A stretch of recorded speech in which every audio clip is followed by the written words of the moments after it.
2016년 제1회 회로이론 및 제어공학 기출문제 해설을 시작하도록 하겠습니다. 제어공학은 답 찾는 방법, 회로이론은 간단한 계산 문제, 그리고 글로 나오는 문제 암기하면서 진행하도록 하겠습니다.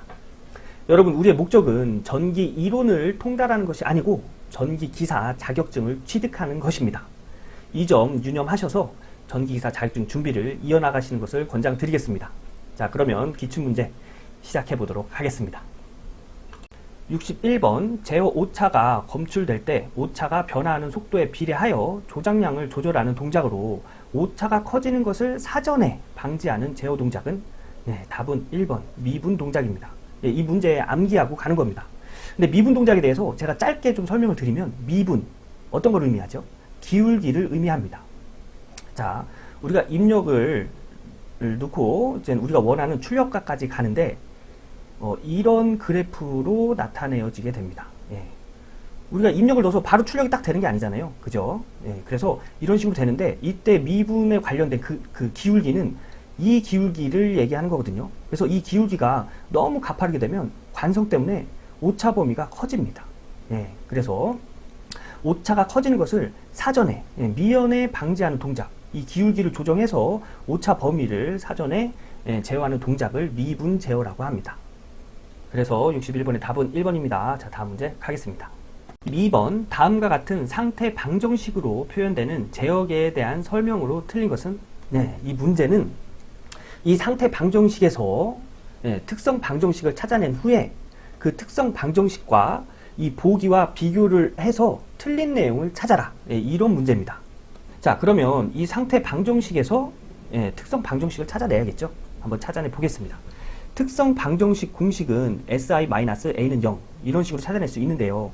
요거 중요한 공식이니까 꼭 암기해 두셔야 됩니다. 요 s는 말 그대로 그냥 s고요. 요 i는 단위 행렬을 나타냅니다. 단위 행렬 1, 0, 0, 1을 단위 행렬이라고 합니다. 그리고 요 a는 요 상태 방정식에서의 이 부분, 얘를 시스템 행렬 a라고 하거든요. 그래서 얘를 식으로 나타내면 우선 s에다가 단위 행렬 i를 곱해주면 s 곱하기 1, s 곱하기 0, 0, s 곱하기 0, 0, s 곱하기 1 해서 s0, 0, 1 이런 행렬이 되고요. 마이너스 a 행렬, 얘를 그냥 가지고 온 거예요. 그래서 0, 1, 마이너스 2, 마이너스 3이 되는 겁니다. 이 행렬 마이너스 계산 연산하면 s-0은 s, 0 마이너스 1은 마이너스 1, 0 마이너스 2는 2, 그죠? s 마이너스 3은 s 플러스 3이 됩니다. 그래서 결론적으로 이런 행렬로 정리를 할 수가 있는데요. 이 행렬에서 이제 특성 방정식을 찾아야 돼요. 어떻게 찾냐? a, d 마이너스 b, c는 0으로 특성 방정식을 찾습니다. 자, 여기가 a고요, 여기가 b고, 여기가 c고, 여기가 d입니다. 그래서 a 곱하기 d, s 곱하기 s 플러스 3, 그래서 s 곱하기 s 플러스 3 마이너스 d 곱하기 c, b 곱하기 c, 마이너스 b 곱하기 c, 그러면 마이너스에 마이너스 1과 2를 곱하면 마이너스 2가 되겠죠. 그래서 플러스 2가 되는 겁니다. 자, 얘를 우리 찾아낸 특성 방정식을 정리를 하면 곱해서 s의 제곱, 얘랑 곱해서 3s 플러스 2, 이런 식으로 찾아낼 수가 있는 거예요. 그래서 이 상태 방정식의 특성 방정식은 이렇게 나타내어질 수 있는 겁니다. 자, 그러면 이 특성 방정식과 이 보기를 비교를 해서 틀린 걸 한번 찾아볼까요? 자, 보기 1번. 2차 제어계이다. 자, s가 2차죠? 그래서 2차 제어계가 맞습니다. 그리고 2번, x는 2 곱하기 1의 벡터이다. 얘 잘 모르겠죠? 얘 우선 넘어갈게요. 그리고 3번, 특성 방정식은 s 플러스 1, s 플러스 2는 0이다. 자, 얘를 한번 인수분해 해볼까요? 자, s제곱 플러스 3s 플러스 2는 0. s 앞에 상수 1이죠? 그래서 1 곱해져서 1이 되는 수, 1, 1이겠죠? 그리고 요 상수 2죠? 곱해서 2가 되는 수, 1, 2가 있겠네요. 그래서 얘네 둘이 이렇게 곱해서 2, 얘네 두 개 이렇게 곱해서 1, 두 개를 더해서 3이 나오죠? 요 가운데 s 앞에 있는 상수 3이 있습니다. 얘랑 같으면 이걸로 인수분해가 가능한 거예요. 자, 그래서 s 플러스 1, s 플러스 1 곱하기 S 플러스 2. S 플러스 2는 0이다. 이렇게 인수분해가 가능한 겁니다. 그러면 특성 방정식 S 플러스 1, S 플러스 2는 0이다. 맞지요? 그래서 얘도 맞는 내용이고요. 자, 4번 제역에는 부족 제동된 상태에 있다. 자, 한번 확인해 볼까요? 우선 부족 제동, 뭐 과제동, 인계제동 이런 거를 알려면 2차 제역의 기본식으로 나타내서 확인해 볼 수가 있습니다. 자, 2차 제역의 기본식이 이렇게 되고요. 우리가 구한 특성 방정식이 이렇게 되죠. 그래서 얘네 두 개가 같아야 돼요. 자, 두 개 같으면 요 S 얘가 제동비라고 하거든요. 요 제동비가 이 제동비가 1보다 크면 과제동이라고 하고요. 이 제동비가 1보다 작으면 부족 제동이라고 합니다. 그리고 이 제동비가 1과 같으면 인계 제동이라고 하고요. 이 제동비가 0과 같으면 무제동이라고 합니다. 자, 그러면 보기 4번에서 제역에는 부족 제동된 상태다. 이 보기의 내용이 맞으려면 이 제동비는 1보다 작아야겠죠. 네, 한번 확인해 볼까요? 자, 얘와 2 곱하기 제동비 곱하기 오메가 n은 3과 같아야겠죠. 그래서 이 제동비 오메가 n은 3과 같아야 되고요. 그리고 이 오메가 n의 제곱은 2와 같아야 됩니다. 그죠? 그래서 오메가 n의 제곱은 2와 같아야 되고요. 이 오메가 n은 제곱을 없애려면 양변에 루트를 씌워주면 되죠. 예, 루트 씌우면 얘랑 없어지고 얘는 그냥 루트가 씌워진 형태로 남아 있을 겁니다. 그래서 오메가 n은 루트 2가 되는 거예요. 자, 그러면 요 식을 정리해 볼까요? 자, 제동비를 기준으로 정리를 하면 얘 넘어가야죠. 예, 곱해진 형태이기 때문에 나눠줘야 됩니다. 그래서 2 오메가 n 분의 3이 돼요. 근데 오메가 n 루트 2라고 찾아냈죠. 그래서 2 곱하기 루트 2분의 3. 자, 얘는 1보다 큽니다. 그죠? 1보다 크면 과제동이라고 했죠. 근데 문제에서 제역에는 부족 제동된 상태라고 했어요. 그래서 4번이 틀린 내용입니다. 그래서 답은 4번이 되는 거예요. 자, 이 문제, 우선 문제와 답을 암기해 두시고요. 이 문제에서 중요한 건 이 상태 방정식에서 특성 방정식 구하는 방법. 예, 요거 암기해 두시고요. 2차 제역의 기본식, 예, 요것도 꼭 암기를 해 두셔야 됩니다. 여기서의 이 제동비가 1보다 크면 과제동, 1보다 작으면 부족제동, 1과 같으면 임계제동, 그 다음에 0과 같으면 무제동이라는 거. 예, 요거 꼭 암기를 해 두세요. 예, 다 각각 문제로 나오는 그런 내용이니까 꼭 암기를 해 두시고 넘어가셔야 됩니다. 자, 다음 문제 가겠습니다. 63번 벡터 궤적이 다음과 같이 표시되는 요소는, 예, 궤적이 이렇게 동그랗게 표시되는 건 부동작 시간 요소입니다. 요거 암기하고 가는 거예요. 여기서 몇 가지 더 말씀을 드리면, 자, 예, 벡터 궤적이 여기 0에서 이런 식으로 0에서 무한대로 올라가면 얘는 미분 요소고요. 그 다음에 이렇게 무한대에서 0으로 진행하는, 예, 이런 벡터 궤적은 적분 요소입니다. 그리고 실수축에 이렇게 걸린 요소는 비례 요소라고 해요. 그리고 이 비례 요소에서, 예, 무한대로 이렇게 진행하면 요거는 비례 미분 요소라고 합니다. 네. 요거 또 암기해 두셔야 됩니다. 요것도 문제에 나오니까 요것도 암기해 두시고, 이렇게 벡터 궤적이 원으로 나타나는 건, 예, 부동작 시간 요소라는 거 암기하고 다음 문제 가겠습니다. 64번 그림과 같은 이산치계의 Z변환 전달함수는, 예, 요거 문제와 답만 암기하고 가는 문제겠죠. 예, 답은 2번입니다. 자, 요거 암기하고 다음 문제 넘어가도록 하겠습니다. 65번 다음의 논리 회로를 간단히 하면, 자, 이렇게 생긴 기호 오화 회로죠. 예, 이렇게 생기는 거는 엔드 회로입니다. 엔드. 입력을 곱해줘라. 예, A, B라면 A, B 두 개를 곱해줘라. 예, 이런 내용이고요. 오화는 두 개를 더해줘라. 이런 내용이죠. 그런데 이 앞에 동그라미가 하나 붙었습니다. 예, 동그라미가 붙은 이 동그라미가 의미하는 건 낫을 의미해요. 부정. 예, 그래서 낫 오화 회로가 됩니다. 즉 A, B를 더해주고 이것에 부정을 해라. 예, 이런 뜻을 가지고 있어요. 그래서 여기까지의 출력이 A 플러스 B의 낫이고요. 얘가, 예, 다시 요 오화 회로, 또 오화 낫이죠. 예, 낫 오화 회로로 들어가고요. 또 하나의 입력이 B가 이렇게 들어가네요. 그래서 두 개를 더한 것에, 예, 부정을 해라. 그래서 여기다 B를 한 번 더 더해주고요. 전체 부정으로 이런 식으로 정리가 됩니다. 근데 이 식은 드모르간의 정리로 다시 정리가 되는데요. 드모르간의 정리가 뭐냐면 A, B의 전체 부정은 각각의 부정을 곱한 값과 같다. 네, 이런 뜻을 가지고 있습니다. 그래서 얘를 정리를 하면 이렇게 정리가 됩니다. 자, 부정의 부정, 긍정을 의미하죠. 그래서 A 플러스 B의 B not 이렇게 정리가 되는 거예요. 네, 여기 이렇게 적어놨죠. 그래서 얘랑 얘랑 곱해서 A, B의 not 플러스 얘랑 얘랑 곱해서 B, B의 not. 그런데 입력이 같고 둘 중에 하나가 부정이면 얘는 0이 됩니다. 네, 그래서 결국 출력은 얘만 나오게 되는 거예요. 네, A, B의 not. 답은 2번이 되겠죠. 네.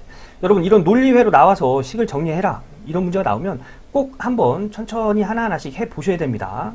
네, 요게 똑같은 문제가 나오는 거는 별로 없고요. 다 이렇게 좀 응용을 해서 해결하는 문제가 나옵니다. 그래서 이게 정리하는 방법 꼭 알아야겠죠. 네, 그래서 꼭 스스로 한번 해보시는 것을 권장드리겠습니다. 자, 65번의 답은 2번입니다. 자, 다음 문제 가겠습니다. 66번 그림과 같은 신호 흐름 선도에서 RS분의 CS의 값은 자 RS 입력이네요. CS 출력입니다. 즉 입력분의 출력 전달 함수를 구해라. 네, 이런 문제입니다. 자 신호 흐름 선도에서의 전달 함수는 메이슨의 정리에 의해서 구해질 수 있는데요. 메이슨의 정리는 이렇습니다. 우선 전향 경로 이득 곱하기 델타. 근데 이 전향 경로 이득에 붙어있는 이 델타는 1 마이너스 이 전향 경로 이득과 접하지 않는 루프 이득을 의미합니다. 네, 루프 이득. 그리고 이 델타는 1 마이너스 루프 이득을 의미합니다. 자, 하나씩 구해볼까요? 자, 우선 전향 경로 이득 M. 전향 경로는 입력에서 출력까지 다이렉트로 가는 애들을 전향 경로라고 하죠. 자, 다이렉트로 가는 애가 얘 하나밖에 없네요. 네, 그래서 A 곱하기 B. 네, 그래서 전향 경로 이득은 A, B가 되고요. 델타 1 얘는 요 앞에 붙어있는 전향 경로 이득, 즉 A, B. 요 A, B와 접하지 않는 루프 이득은 없지요. 그래서 1 마이너스 요 전향 경로와 접하지 않는 루프 이득 없습니다. 그래서 0이에요. 그래서 얘는 그냥 1이 되는 겁니다. 그래서 얘는 1이 되고요. 요 밑에 분모에 있는 루프 이득. 자, 뭐가 있죠? 돌아오는 애들을 루프 이득이라고 하죠. 여기서 이렇게 갔다가 이렇게 하나 돌아오고요. 즉 4, B가 하나 있고요.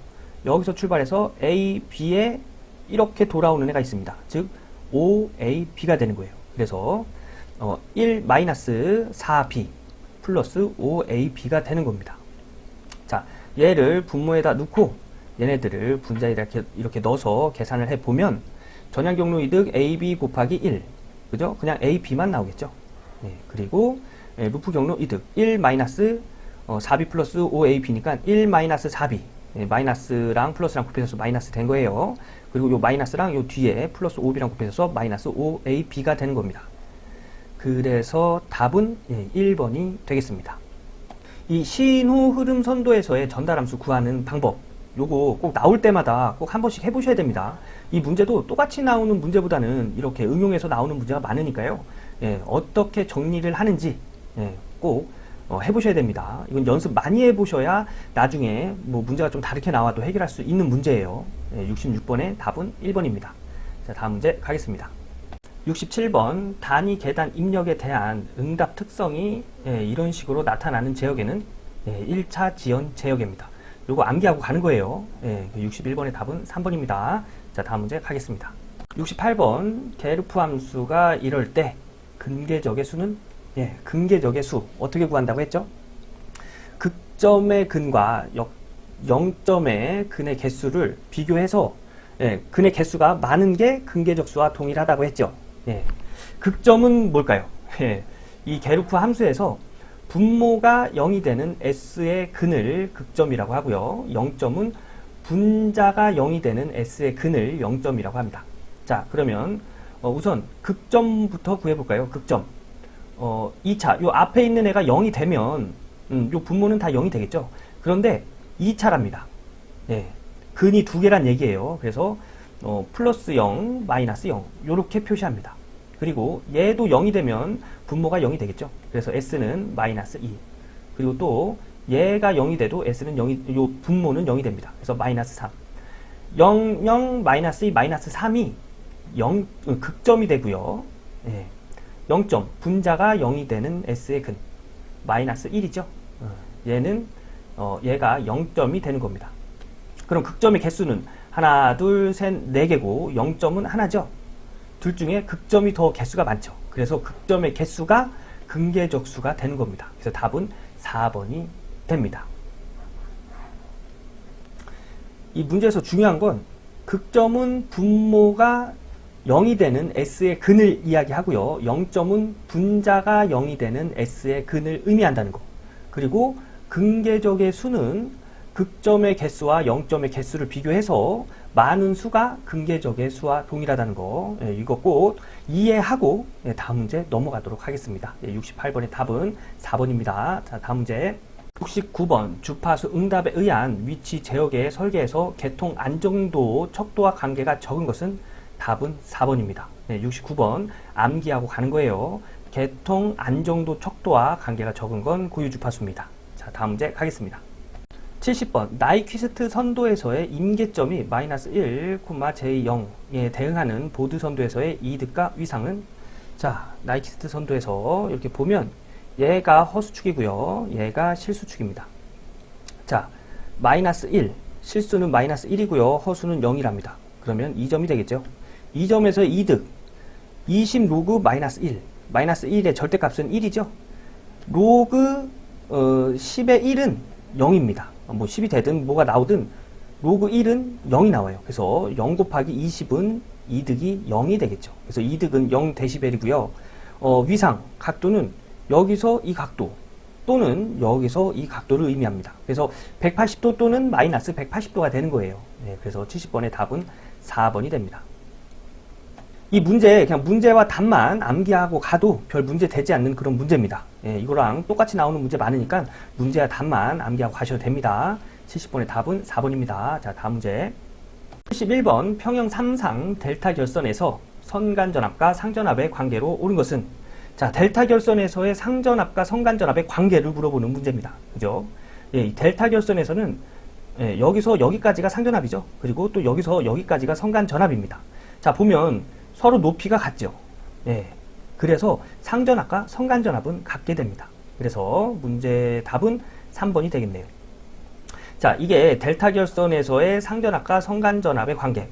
여기서 상전류와 선전류의 관계를 또 알아보면 이 상전류는 IP라고 하겠습니다. 상전류는 선전류와 어떤 관계를 갖냐.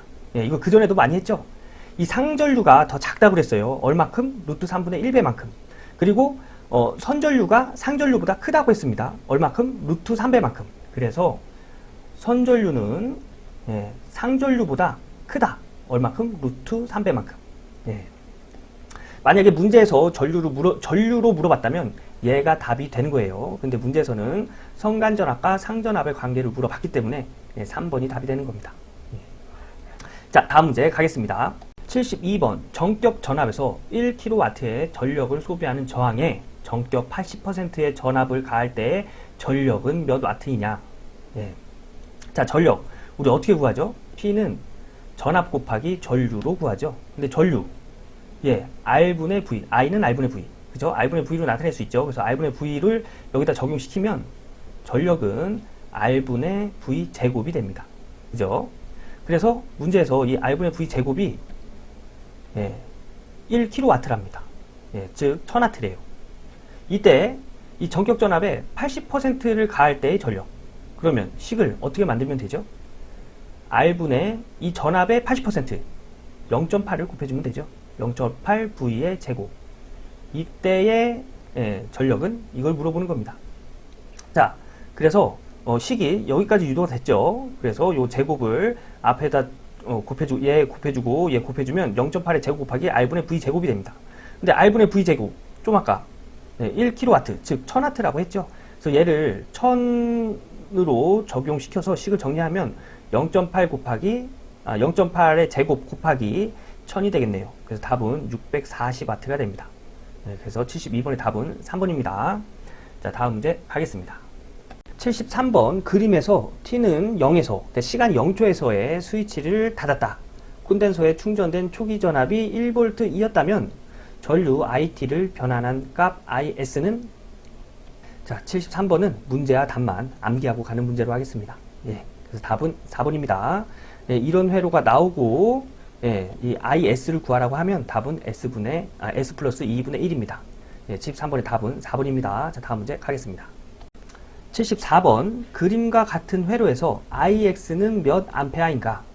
자, 여기에 흐르는 전류를 구하라는 얘기죠. 자, I는 R분의 V입니다. 즉, 여기 걸리는 전압 나누기 저항을 하면 여기 흐르는 전류를 알 수 있다는 얘기예요. 근데 저항은 2ohm이라는 거 알고 있죠. 근데 전압은 여기가 10V고 여기가 V랍니다. 그러면 10V에다가 V를 빼면 여기 걸리는 전압을 알 수 있겠죠. 거기다가 2를 나누면 저항값 2를 나누면 전류를 구할 수 있습니다. 예, 그래서 이런 식이 이렇게 나오는 거고요. 자, 얘를 식을 정리해 보면 이 전압식이 나오겠죠. 그래서 얘 이렇게 넘겨주면 2IX가 되고요. 얘는 10-V가 될 겁니다. 그리고 10 넘겨주면 2IX-10은 -V가 되고요. 요 양변에 마이너스를 곱해주면 V는 10-2IX가 될 거예요. 예, 그쵸? 그런데 얘 수정 부탁드리겠습니다. 예, 10-2IX 볼트로 예, 수정 부탁드릴게요. 그래서 여기에 전압은 10-2IX가 됩니다. 자, 그리고 또 이 회로에서 또 알아낼 수 있는 게 여기에 흐르는 전류와 예, 여기서 이렇게 흐르는 전류를 합하면 이쪽으로 흐르는 전류가 되겠죠. 자, 그런데 여기 전류 어떻게 구하죠? I는 R분의 V 해서 V는 여기와 여기의 전압 차로 알 수 있다고 했습니다. 즉 V는 V 마이너스 여기 전압이 2IX라고 했죠. 그래서 2IX 나누기 여기 있는 저항값 1 하면 얘와 이 3A를 더한 값이랑 크기가 같다는 거예요. 그래서 IX 플러스 3이 되는 거예요. 그래서 식이 이렇게 정리가 됩니다. 자, 그런데 좀 아까 우리 V 식 구했죠? 10-2IX. 그래서 V에다가 10-2IX를 두면 10-4IX라는 걸 알 수 있습니다. 예, 그래서 결국 IX 플러스 3은 10-4IX라는 거예요. 자, 얘를 이렇게 넘겨주면 플러스 4IX가 되겠죠. 그래서 플러스 4IX에 IX를 더하면 5IX가 되고요. 얘 이렇게 넘겨주면 플러스 3이 마이너스 3이 될 겁니다. 그래서 얘는 7이 되고요. IX를 기준으로 해서 식을 정리하면 얘 넘어가야겠죠. 곱해진 형태이기 때문에 나눠줘야 됩니다. 그래서 IX는 5분의 7이 되는 거예요. 5분의 7. 얘 계산기에다 놓고 때려보면 1.4A라는 걸 알 수 있습니다. 그래서 74번의 답은 1.4A, 4번이 되겠네요. 이 문제는 ohm의 법칙, 기본식이잖아요. I는 R분의 V, V는 IR. 예. 이 공식 가지고 천천히 한번 생각해 보면서 제가 했던 것처럼 똑같이 이렇게 해나가다 보면 아, 이래서 여기가 전압이 이 값이 나오는구나. 이런 걸 좀 알 수가 있습니다. 예, 이렇게 한번 딱 봐서는 몰라요. 예, 꼭 스스로 한번 해보셔야 돼요. 해보는 과정에서 알 수 있는 내용이 있으니까 여러분 꼭 한번 해보시길 바라겠습니다. 74번에는 답이 4번입니다. 자, 다음 문제. 75번 그림과 같이 전압 V와 저항 R로 구성되어 있는 회로 단자 AB 간에 적당한 저항 RL을 접속하여 RL에서 소비되는 전력을 최대로 하게 했다. 이때 RL에서 소비되는 전력 P는 요거 암기하고 가겠습니다. 답은 1번입니다. 이때 여기서 최대로 소비되는 전력은 이 저항의 4배 한 것 분의 이 전압의 제곱입니다. 그래서 답은 1번이 되는 거예요. 이거 뭐 이렇게 해서 정리해가지고 이거를 구해내는 방법이 있는데 이거는 뭐 숫자를 넣어서 우리가 뭐 어떤 숫자를 구해내는 게 아니잖아요. 그죠? 이거는 문제와 답만 암기하고 가셔도 되는 문제입니다. 그래서 75번의 답은 1번입니다. 자, 다음 문제 가겠습니다. 76번 다음 T형 4단자 회로에서 ABCD의 파라미터 사이의 성질 중 성립되는 대칭 조건은 이 대칭 조건 답으로 나오는 게 A는 D다. 얘 하나 나오고요. AD-BC는 1이다. 이렇게 답으로 나옵니다. 그래서 76번의 답은 1번이고요. A가 D랑 같은 이유는 대칭 조건은 뭐냐면 얘랑 얘랑 크기가 같을 때 대칭 조건이라고 하는 거예요. 그래서 T형 4단자 회로에서의 대입니다. 대칭 조건은 얘랑 얘랑 같을 때. 그래서 이때에 A와 D를 구해보면, 자, A 이렇게 구하죠. 이렇게 A. 자, 그러면 얘도 수정 부탁드립니다. 얘가 Z3이고요. 얘가 Z2예요. 그래서 A는 1 플러스 Z3분의 Z1. 그 다음에 D는 여기서 이렇게 구하죠. 그래서 D는 1 플러스 Z3분의 Z2가 됩니다. 그래서 여기서 Z1로 대칭 조건이니까 얘네 두 개 같은 거잖아요. 그죠? 그래서 Z1로 기준으로 해서 식을 정리하면 얘 우선 넘어가요. 그러면 A-1이 되겠죠. 거기다가 얘 나눠진 거기 때문에 넘어가면 곱해줍니다. 그래서 Z1은 1 플러스 1, A-1에 Z3을 곱한 이런 식으로 유도가 되고요.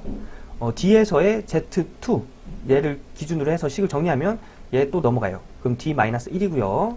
얘 이렇게 넘어가면 나눠준 형태이기 때문에 곱해줘야겠죠. 그래서 D-1, Z3이 됩니다. 우선 대칭 조건. 두 개가 같다고 했죠. 그래서 두 개가 같으려면 A와 D가 같아야겠죠. 그래서 A와 D는 같습니다. 그게 답이 되는 거예요. 근데 이 내용이 이해가 안 가시더라도 문제에서 답은 A는 D와 같다. 아니면 AD-BC는 1이다. 요게 둘 중에 하나가 답이니까 요거 암기하고 넘어가도록 하겠습니다. 자, 다음 문제. 77번 분포 정수 회로에서 선로의 특성 임피던스를 Z0, 전파 정수를 감마를 할 때 무한장 선로에 있어서 송전단에서 본 직렬 임피던스는, 자, 직렬 임피던스는 특성 임피던스와 전파 정수를 곱해서 나타내어집니다. 답은 3번이에요. 자, 얘네 두 개를 한번 곱해볼까요? 자, 특성 임피던스, 루트 어드미턴스 분의 임피던스. 이 공식 지금쯤 암기를 해 두셔야 됩니다. 그리고 전파 정수는 루트 임피던스 곱하기 어드미턴스로 나타내어질 수 있습니다. 두 개를 한번 곱하면 루트 어드미턴스 분의 임피던스 곱하기 임피던스 곱하기 어드미턴스. 얘랑 이렇게 약분되죠. 그래서 루트 임피던스의 제곱만 남아요. 제곱하고 루트 없어질 수 있죠. 그래서 임피던스만 남습니다. 이때 이 임피던스가 직렬 임피던스예요. 그래서 이 직렬 임피던스는 특성 임피던스의 전파 정수를 곱해서 나타내어질 수 있는 겁니다. 그래서 77번의 답은 3번입니다. 요거 그냥 문제와 답만 암기하고 가도 별 문제 되지 않는 그런 문제입니다. 자, 암기하고 다음 문제 넘어가도록 하겠습니다. 78번 그림의 RLC 직병렬 회로를 등가 병렬 회로로 바꿀 경우 저항과 리액턴스는 각각 몇 옴이냐. 요거는 해설을 보면서 좀 설명을 드리도록 하겠습니다. 우선 이 회로의 합성 임피던스를 구하면, 우선 얘가 병렬이기 때문에 얘 병렬 회로부터 합성 임피던스를 구하게 되면 합분의 곱이죠. 그래서 80 플러스 j60 분의 80 곱하기 j60이 나옵니다. 그리고 얘는 직렬이기 때문에 더해준 거죠. 그래서 마이너스 30을 더해준 거예요. 얘를 계산하면 28.8 플러스 j8.4가 나와요. 이거 계산하는 거 우리가 계산할까요? 아니죠. 공학용 계산기가 계산해주는 거예요. 요거 계산하는 방법 알고 싶으면 네이버 카페 전치무에 올려주세요. 그럼 제가 설명드리겠습니다. 자, 그래서 공학용 계산기로 계산을 하면 28.8, j8.4 옴이 나옵니다. 얘가 임피던스라는 거예요. 자, 이때 이거를 등가 병렬 회로로 바꾼다는 얘기는 뭐냐면 얘를 어드미턴스로 계산을 해봐라. 이런 얘기입니다. 자, 어드미턴스는 Y는 임피던스분의 1, 임피던스의 역수지요. 그래서 어드미턴스는 28.8 플러스 j8.4분의 1이 되는 거예요. 얘를 계산하면 이런 식이 나옵니다. 얘도 우리가 계산하는 거 아니에요. 공학용 계산기가 계산해 주는 겁니다. 그래서 계산해서 이렇게 나오는데 얘를 또 해석을 해야 됩니다. 얘를 해석을 하게 되면 얘가 저항 부분이잖아요. 그런데 어드미턴스의 저항입니다. 저항의 역수가 이렇게 들어가죠. 즉 컨덕턴스란 얘기예요. 그리고 얘도 리액턴스의 역수가 들어갑니다. 그래서 리액턴스 분의 1이 얘가 되는 거예요. 자, 그래서 자 R분의 1이 0.032랍니다. 그럼 R을 구하려면 얘랑 자리 바꿔도 되겠죠? 그래서 0.032분의 1이 R이 되는 거예요. 그래서 0.032분의 1 하면 31.25A가 되는 것을 알 수 있고요. 얘도 J J 0.0932 XL분의 1이란 얘기입니다. 그래서 얘도 이렇게 자리를 바꿔서 계산을 해주면 J 107.15가 되는 걸 알 수 있습니다. 그래서 답은 31.25, 답은 4번이 되겠네요. 자, 이 문제도 언뜻 보면은 굉장히 어려운 문제예요. 그죠? 막 복소수도 있고 그래서 어려운 문제인데, 우선 요거 합성 임피던스 여기까지만 우선 해보시고요. 여기까지 합성 임피던스를 난 구할 수 있다 하면은 등가 병렬 회로, 즉 임피던스를 어드미턴스로 바꿔서 한번 계산해서 여기까지만 한번 구해보세요. 예. 그래서 이 회로의 임피던스는 얘가 되고요. 어드미턴스는 얘가 되는 겁니다. 네. 자, 이것도 어려우시면 그냥 문제와 답만 암기하고 넘어가셔도 별 문제되지 않는 그런 문제니까 너무 어려워하지 마시고요. 이런 문제 있잖아요. 그 스트레스 받지 마시고 그냥 문제와 답만 암기하고 넘어가실 분은 넘어가셔도 됩니다. 다음 문제 가겠습니다. 79번. fs는 이런 함수일 때 ft의 정상값은 ft의 정상값, 요 시간의 함수의 정상값은 라플라스 변환의 최종값으로 나타냅니다. 최종값 뭐 이런 식으로 나타내는데, 이 공식은 이렇습니다. 리미트 s를 0을 보내고 얘가 앞에 이렇게 나와 있는 수가 1차일 때는 요 s를 곱해주고요. 2차일 때는 요 앞에 나와 있는 수 얘기하는 거예요. 요 2차일 때는 여기 s 제곱을 곱해줘요. 그래서 요건 1차잖아요. 그래서 s 곱하기 fs는 이렇게 하면 s 곱하기 fs, s의 s 플러스 1 분의 5s 플러스 3이죠. 얘랑 약분돼서 s 플러스 1분의 5s 플러스 3이 됩니다. 근데 여기서 리미트 s를 0으로 보내래요. 즉 s에다가 0 대입해라는 얘기입니다. 그래서 0 대입하면 0이 되고요. 남은 건 1분의 3, 즉 3이 되는 겁니다. 그래서 79번의 답은 3이 되는 겁니다. 이런 문제 너무 어렵게 생각하지 마시고요. 제가 좀 전에 알려드린 그런 방식, 정상값 그리고 라플라스 변환의 최종값 구할 때 리미트 요 앞에 있는 차수를 곱해준 후에 요 함수를 이렇게 곱해준다는 거. 그래서 얘랑 이렇게 약분이 돼서 식이 이렇게 되고 s를 0으로 보내기 때문에 s가 0이 돼서 1분의 3이 나온다는 거. 이렇게 간단하게 알고 넘어가셔도 됩니다. 그래서 최종적인 답은 3이 나왔고요. 79번의 답은 2번이 되는 겁니다. 자, 다음 문제 가겠습니다. 자, 80번 성간전압이 200V, 선전류가 10 루트 3A, 부하 역률이 80%인 평형 삼상회로의 무효 전력은, 자, 우선은 이렇게 제가 삼각형을 그려놨는데요. 여기가 피상전력 부분이고 여기가 유효전력 부분이고 여기가 무효전력 부분입니다. 그래서 여기의 크기를 구해라 이런 얘기입니다. 자, 우선 성간전압 줬고 선전류 줬죠. 그러면 피상전력을 구할 수가 있어요. 피상전력 삼상이라고 했으니까 루트 3 곱하기 VI로 구해질 수 있죠. 그리고 유효전력도 구했습니다. 왜냐면 여기 부하 유를 줬기 때문에, 부하 역률을 줬기 때문에, 그래서 유효전력은 루트 3 VI 코사인 세타로 나타낼 수 있습니다. 자, 그리고 무효전력은 사인 빗변분의 높이죠. 그래서 사인 세타는 빗변 피상분의 무효 전력으로 구할 수 있습니다. 높이. 그래서 무효 전력은 피상 전력을 요 앞으로 보내면 피상 사인 세타로 구할 수가 있는 거예요. 얘가 무효 전력입니다. 피상 아까 뭐라 그랬죠? 얘라고 그랬죠? 그래서 루트 3 VI 사인 세타로 피상 전력을 구할 수가 있는 겁니다. 자, 제가 여기 삼각함수 그 공식을 이용해서 이렇게 구해 놨는데요. 삼각함수에서 사인 세타는 루트 1 마이너스 코사인 세타 이렇게 나타낼 수 있어서 코사인 세타 여기다가 0.8 두면 0.6이 나옵니다. 그런데 사인 세타가 0.6일 때 코사인 세타는 0.8이 되고요. 사인 세타가 0.8일 때 코사인 세타는 0.6이 됩니다. 얘는 세트예요. 0.6하고 0.8은 이렇게 세트로 갑니다. 그래서 코사인 세타가 0.8이라고 했죠. 그래서 사인 세타는 0.6이 되는 거예요.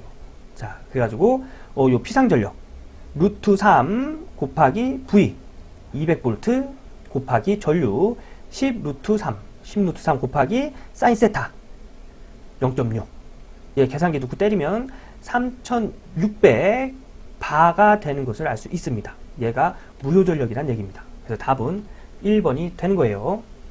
이 문제도 삼각함수를 이용해서 전력을 구하는 간단한 문제입니다. 예, 그래서 이거 보고 뭔 얘기인지 모르겠어. 예, 그렇더라도 이렇게 손 놓고 있지 마시고요. 예, 한번 적어 보시던가 아니면은 제 영상을 몇 번 이렇게 반복해서 보시는 것을 권장드리겠습니다. 예. 그리고 이런 문제들은 꼭 알고 가셔야 되는 문제이기 때문에 이해가 안 되시면 네이버 카페 전치모에 올려주세요. 그럼 제가 다시 설명드리도록 하겠습니다. 자, 이렇게 해서 2016년 제1회 회로이론 및 제호공학 기출문제 해설을 마치도록 하겠습니다. 회로이론 및 제호공학 과목 쉬운 과목 아닙니다. 예, 어려운 과목이에요. 그런데 우리 100점 맞을 거 아니잖아요. 그죠? 예, 10개 정도는 저는 누구나 맞힐 수 있다고 봅니다. 제호공학에서 답 찾는 방법 연습하시고 회로이론에서 간단한 계산 문제, 그 다음에 글로 나오는 문제 이런 거 맞히시면 저는 10개 정도는 누구나 맞힐 수 있다고 봅니다. 예, 그래서 100점 맞을 생각하지 마시고요. 예, 이런 거 계산 문제 좀 연습해서 좀 간단한 거 좀 맞히자. 예, 이런 생각으로 계속 연습해서 나가시면 분명 10개 정도는 누구나 맞힐 수 있다고 생각합니다. 예. 자, 그러면 이게 혼자서 주 공부하시면서 막히시는 부분 또 좀 알고 싶은 부분은 네이버 카페 전치모에 올려주시고요. 네, 오늘 강의는 여기서 하겠습니다. 네, 저는 다음 또 기출문제 해설 강의에서 인사드리도록 하겠습니다. 예, 고생 많으셨습니다.